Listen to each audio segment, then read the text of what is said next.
I'm very glad to be on Antara's Zoop today.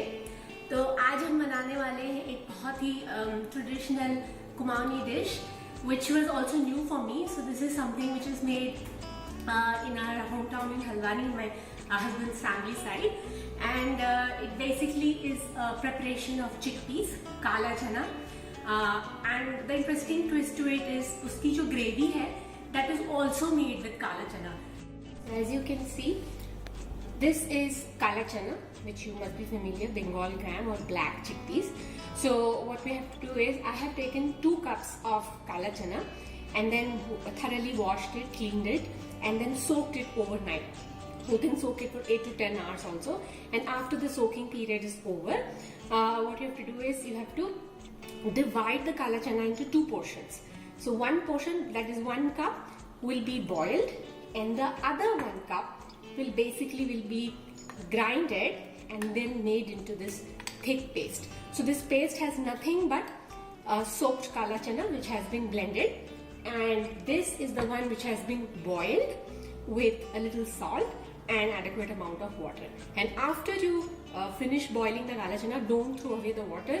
We will use that water later in the recipe. Other than that, we need some garlic, some ginger, 2 green chilies, 1 tomato, and some fresh coriander for garnishing, 1 tablespoon of mustard oil, and then I have this homemade garam masala. We'll use only one pinch of it. Then we have hing with salt to taste. So we'll be using some jeera, some coriander powder, some haldi, turmeric, and this is lal mirch powder or red chili powder. It's only for color.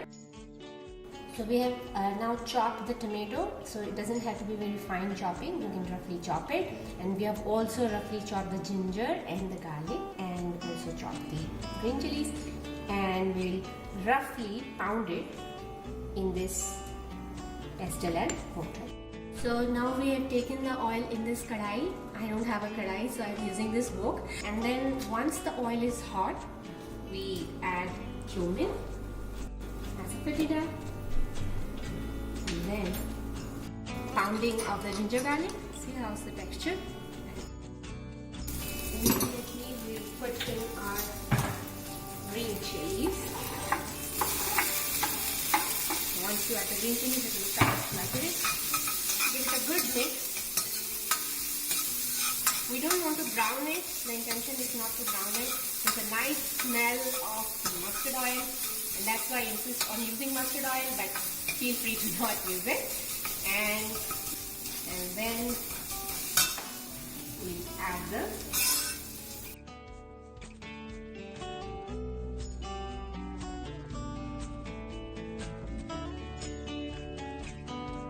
so after like 3 or 4 minutes, you will see that the tomatoes turn really soggy and the flame is still on medium. So that goes turmeric, a little bit of red chili. I'm telling you again that this is not hot, so I can use a little bit more. You can use your own judgment.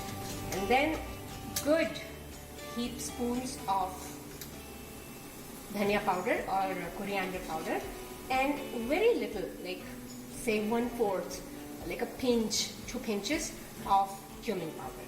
And then we'll give it a nice mix. So you can see the masala has already started sticking to the kadai, so this is the right time to put a little bit of water.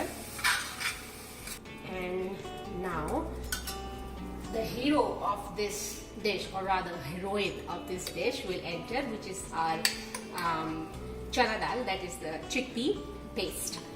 Remember, I showed you in the beginning of the video that we made a paste of it. So now is the time when we pour all of it. Now what we have to do is, we have to cook this chickpea paste until it slightly changes color and becomes thicker, and everything gets mixed in itself.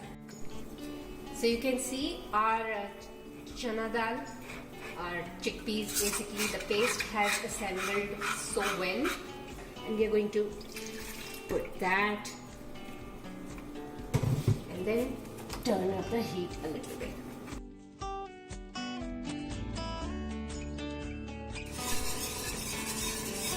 So you can see I'm using a wire whisk. It's a hand whisk. anything with which you used to make your omelets, or you can also use the madhani, which is used to make chas. Okay, you can use that also. Anything which will help to break any lumps. And once you are satisfied with the consistency of the gravy, which mostly will be something like that, like a batter, okay, we'll add the kala chana into this. So these are the boiled chickpeas in your. So the idea of this dish is basically the chana is not so dominant. Like the chana is there and it comes while you're eating. It comes in.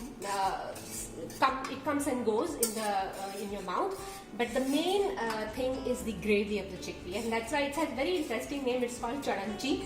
Okay, and now what we'll do is we'll add more water to it. Just keep adding water. So it will not be so thick. It has to come down to a slightly runny curry sort of density, or the texture has to be like that.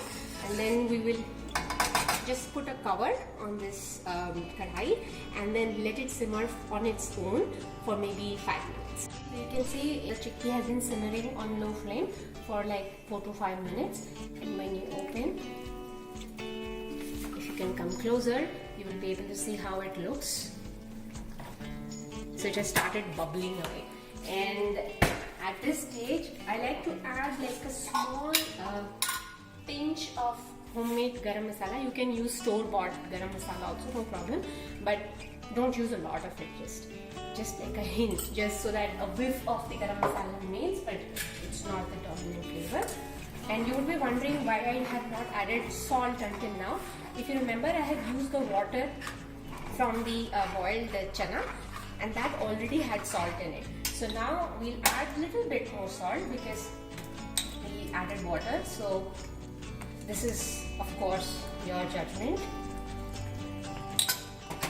And I feel it needs to be a little more thin, so I'm adding some more water. And it can be eaten with rice. It's mostly eaten with rice, but you can eat it with, of course, with rotis or parathas, or make a small other side dish, and this becomes like your dal or your gravy. And the dish is complete on its own. मतलब हमारे घर में हमारी दादी, हमारे पंडित जी जो बनाते हैं वो इस पर ख़त्म हो जाता है, but I would like to do a little bit of more spiciness to it, so I will add an extra tadka for it. And for that, what I'll do is take a tadka pan and heat a little bit of mustard oil or any other oil that you would like, and then add a good generous amount of cumin. You will see that it will start crackling in a while. Add a little bit of hing again. Hing actually gives a very good flavor to this dish. So and it also helps in digestion. And then we add these dried red chilies, sukhi lal mirch.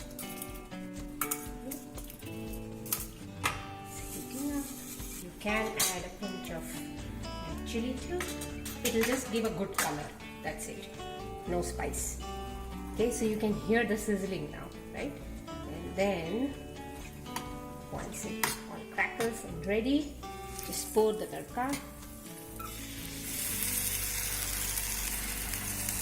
So you see that texture. So if you like spicy and masaledar like me, then do this additional tadka.